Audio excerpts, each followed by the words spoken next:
I am the Tofu Golem. Please enjoy the video. In this video, I will explain how to make ice cream dairy milk, easy method. Combine whole milk and heavy cream in a chilled bowl and whisk gently until well blended.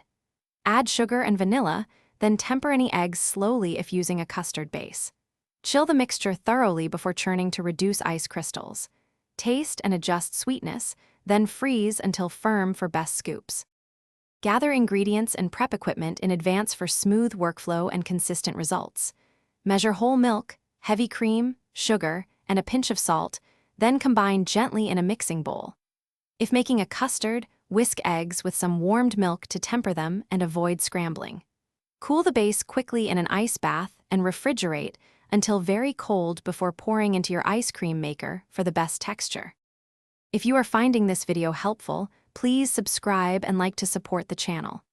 Quick recommendation: use the Owala water bottle to stay hydrated while you churn and wait for mixes to set. It seals well and fits cup holders, so no spills near your cream. Check the description for the link and other deals. Thanks for watching. Now let's get back to the video. Start churning the chilled base and monitor texture until it resembles soft serve, which usually takes 20 to 30 minutes depending on equipment. Add mix-ins like chocolate chips or fruit in the last few minutes to keep them suspended evenly. Transfer the ice cream to a shallow container. Press plastic on the surface to prevent ice crystals, then freeze until firm. Let it rest a few minutes before scooping for creamier servings. Thanks for watching. Consider subscribing if we helped you today.